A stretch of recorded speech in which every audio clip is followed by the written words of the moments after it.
사랑하는 교우 여러분, 12월이 되면 우리 마음에는 자연스럽게 따스한 빛들이 들어옵니다.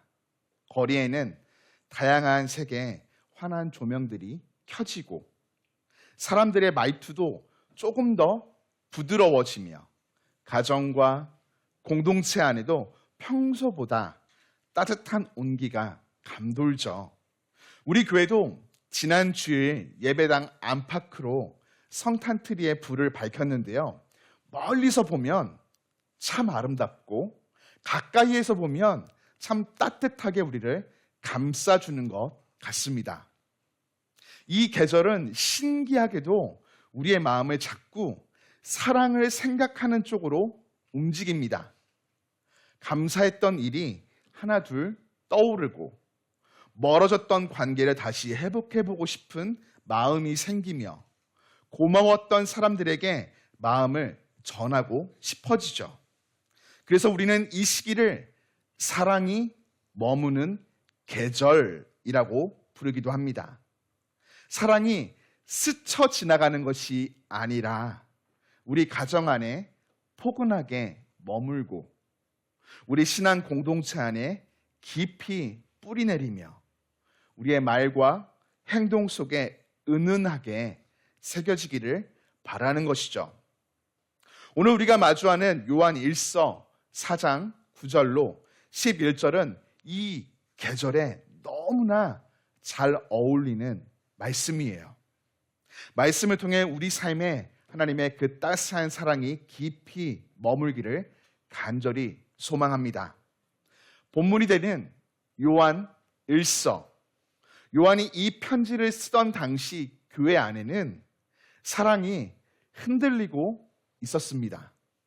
서로 사랑해야 함을 알고 있지만 서로를 향한 사랑이 점점 약해지고 있던 상황이었죠. 사람들 사이에는 오해와 상처가 쌓여가고 어떤 것이 진리인지에 대한 혼란과 거짓된 가르침이 교회를 흔들었습니다.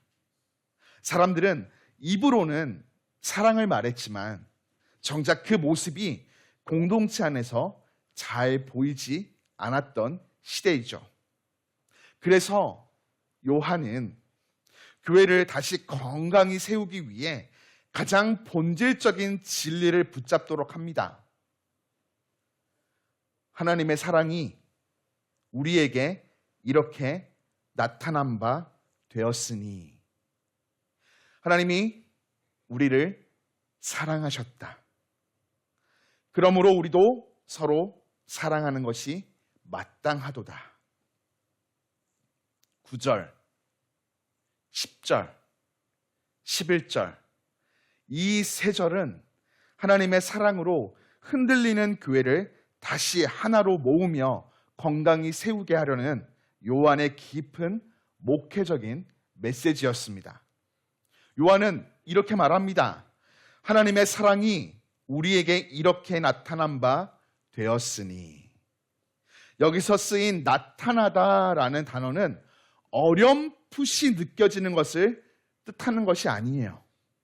숨겨져 있던 것이 분명하게 드러나서 이제는 누구나 볼 수 있는 객관적인 사실이 된 것을 의미합니다.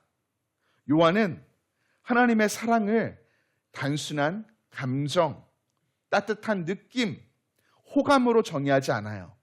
그는 하나님의 사랑을 감정이 아닌 사건으로, 철학이 아닌 역사로, 추상이 아닌 실제적인 성육신으로 이루어졌다라고 고백합니다. 하나님은 우리를 향한 사랑을 말이나 감정으로만 설명하지 않으셨어요. 하나님은 사랑을 보여주셨습니다. 어떻게요? 바로 자기의 독생자를 세상에 보내심으로 보여주셨습니다. 하나님은 분명한 목적을 갖고 자기의 독생자를 이 땅 가운데 파송하셨습니다. 하늘 높은 곳에서 멀리 우리를 바라보며 그저 안타까워하기만 하시는 분이 아니라 우리를 향해 직접 사랑으로 움직이신 분, 우리에게 사랑으로 친히 찾아오신 분, 우리와 사랑으로 함께 기쁨과 슬픔을 나누신 분이 바로 하나님이십니다. 그렇습니다. 이 따스한 계절에 우리가 먼저 기억해야 할 것이 있다면 내가 느끼는 사랑의 감정이 아니라 하나님이 보여주신 그 사랑, 바로 성육신으로 우리에게 오신 예수님인 줄 믿습니다. 요한은 이어 말해요.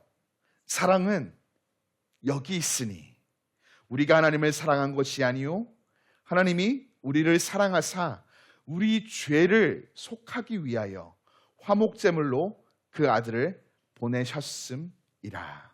아멘. 어떤 것이든 항상 출발점이 있죠. 사랑도 그러합니다. 사랑의 출발점은 우리가 아니라 하나님이십니다. 이 말씀을 통해 우리 안에 있을 수 있는 작은 오해를 바로잡을 수가 있어요. 우리는 가끔 신앙생활을 하면서 내가 충분히 하나님을 사랑하고 있는가 고민할 때가 있습니다. 네, 그 고민, 잘못된 고민 결코 아닙니다. 필요한 고민이고 하나님을 더욱더 온 힘 다해 사랑해야 합니다. 그런데 말이죠, 더 본질적으로 우리가 먼저 생각해야 할 것이 있습니다. 바로 하나님이 나를 얼마나 사랑하시는가, 이것이죠. 우리의 사랑은요, 언제든지 흔들립니다. 상황과 형편에 따라 오르내리죠. 어제 사랑했던 사람이 오늘은 싫어지기도 하는 것이 우리의 감정이에요. 하지만 하나님은 그 무엇 앞에서도 변하지 않으십니다. 그분 안에서 흘러나오는 사랑 또한 변함없이 한결같습니다. 우리를 향한 변함없는 하나님의 사랑, 그 사랑의 목적은요, 구절이 앞서 기록하였듯 우리를 살리시기 위함입니다. 우리를 살리시기 위해 아들을 이 땅에 보내어 주신 것이죠. 여러분, 사랑은요, 상대를 살리는 것입니다. 존재를 회복시키며 일으켜 세우는 것이에요. 아주 건강한 연인이 서로 사랑하기 시작하면요, 상대를 살립니다. 그 존재를 회복시키며 일으켜 세워줍니다.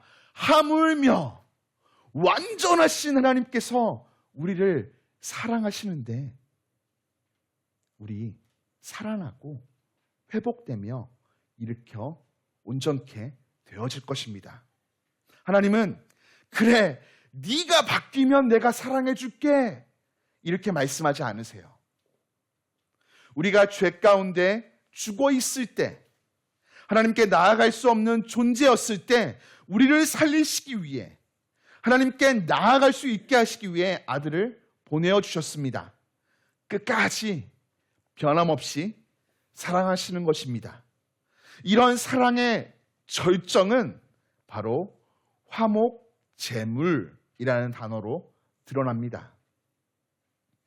화목제물, 하나님과의 단절을 해결하는 회복의 제물이라는 뜻이죠. 어린 친구들이 있기에 이렇게 생각하면 좋을 것 같아요. 형제끼리 혹은 자매끼리 싸워서 서로 서먹하고 어색해질 때 부모님이 그 가운데 들어오셔서 서로를 화해시켜 주시는 것처럼 예수님은 죄로 인해 멀어진 우리와 하나님과의 사이를 다시 이어주시는 다리가 되어주신 것입니다. 다시 말해 예수님은 우리의 죄의 문제를 해결하기 위해 오셨고 십자가 희생으로 하나님과 우리 사이를 다시 잇는 사랑의 다리가 되어 주셨습니다. 이 따스한 계절에 사랑을 떠올릴 때 우리가 바라봐야 할 것은 바로 우리를 위해 모든 것을 다 내어주신 하나님의 그 놀라운 사랑, 바로 그 예수 그리스도의 따스한 품입니다. 우리가 그 품 안에 온전히 머물기를 간절히 축복합니다. 이제 요한은요, 우리에게 마치 부드럽게 초대하듯 말합니다. 사랑하는 자들아, 하나님이 이같이 우리를 사랑하셨은즉 우리도 서로 사랑하는 것이 마땅하도다. 아멘. 마땅하다. 이 단어가 사실 조금 걸려요. 이 단어가 가진 뉘앙스가 마치 억지로 해야 하는 의무처럼 다가오기 때문이죠. 그러나 사실은 그렇지가 않습니다. 이는 억지와 억압이 아니라 우리가 받은 사랑에 대한 아주 자연스러운 응답이고 반응이에요. 우리는 종종 우리 안에서 사랑을 만들고 끌어내려고 합니다. 애써요. 내가 먼저 사랑해야 한다 생각하기 때문이죠. 그래서 사랑이 참 어렵게 보이고 느껴집니다. 그러나 우리에겐 여러분, 그럴 능력이 부족해요. 우리 스스로의 힘만으로는요, 온전히 사랑할 수가 없습니다. 그래서 하나님의 사랑을 먼저 충만히 받아야만 해요. 사랑의 출발점은 내 결심과 의지가 아니라 내가 받은 사랑이에요. 사랑은 내가 만들어 흘려보내는 것이 아니라 내가 받은 것을 책임 있게 그리고 자연스럽게 흘려보내는 것입니다. 하나님이 우리를 먼저 사랑하셨기에 우리는 사랑할 수 있고 또 사랑해야 합니다. 하나님의 사랑은 우리에게 머물기 위해 왔지만 우리 안에 꽁꽁 간직하라고 오신 것은 결코 아니에요. 그 사랑은 흘러가야 하는 사랑입니다. 내 주변 사람들, 먼저 가장 가까운 가족, 신앙 공동체, 더 나아가 이웃들에게 따뜻한 말 한마디를 건네고 오래 참고 인내하며 용납하며 용서를 베푸는 삶, 작은 친절을 건네며 가까이 다가가는 용기, 이러한 작은 행동들이 우리가 받은 사랑을 흘려보내는 아름다운 삶의 모습입니다. 오늘 이 자리에 모인 온 세대 모두가 이 사랑을 실천할 수 있습니다. 우리 웨이키즈 유소년 친구들은 이번 주에 친구들에게 먼저 인사하고 친절을 베풀어 보세요. 혼자 있는 친구에게 용기 내어 다가가고 함께 놀자고 말할 수도 있겠어요. 우리 웨이틴즈 청소년 여러분은 부모님께 감사를 표현해 보세요. 가족을 섬길 수도 있겠죠. 평소 하지 않았던 집안일을 먼저 해보거나 정말로 어색하겠지만 부모님께 사랑해요 라는 말을 먼저 고백해 보십시오. 우리 앞선 부모 세대 여러분, 어르신들, 오랫동안 연락하지 못한 분들에게 안부를 전하고 화해의 손길을 내밀 수도 있겠습니다. 마음에 담아두었던 감사, 용서를 사랑으로 흘려보내는 삶을 실천해 보시는 것은 어떨까요? 그리고 우리 모두 이번 한 주 아침마다 우리 모두가 하나님이 먼저 나를 사랑하셨다라는 것을 기억하며 감사를 고백해 보십시오. 더불어 만나는 사람에게 크고 화려한 거 말고 작고 따스함으로 선한 말이나 행동 하나를 하나님 사랑으로 실천해 보십시오. 오늘은 성찬주일로 온 세대가 함께 모여 예배하고 있습니다. 하나님의 사랑은 세대와 세대를 뛰어넘어 모든 이들을 품어주십니다. 그리고 모든 세대에게 흘러가죠. 본문이 전하는 사랑의 근원과 사랑의 방식, 사랑의 목적, 이 모든 것이 이제 이 자리에서 성찬을 통해 다시 한번 우리에게 선포될 것입니다. 사랑은 하나님에게서 시작된 것이고 그 사랑은 예수님의 오심으로 드러났으며 그 사랑은 우리의 삶 속에서 계속해서 흘러가야 합니다.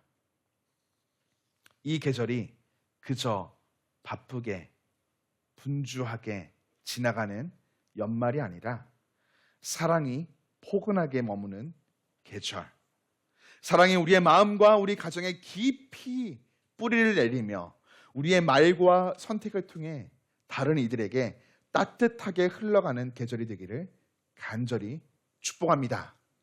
이제 우리는 성찬의 자리로 나아갑니다. 성찬은 오늘 우리가 나눈 말씀을 눈으로 보고 믿음으로 예수 그리스도와 연합하는 자리입니다. 성찬의 떡은 우리를 살리기 위해 이 땅에 오신 예수님의 몸을, 성찬의 잔은 우리의 죄를 속하기 위해 예수님이 흘리신 피를 보여줍니다. 온 세대가 함께 이 자리에 앉아 하나님의 사랑을 기억하며 성찬을 나눌 때 이곳 우리 가운데 하나님의 사랑이 머물고 있음을 믿으십시오. 오늘 성찬을 통해 하나님이 먼저 나를 사랑하셨다라는 사실을 다시금 굳게 붙들고 우리도 그 사랑을 따라 살아가겠다 결단하는 은혜로운 시간이 되기를 주님의 이름으로 간절히 축복합니다. 지금부터 이어서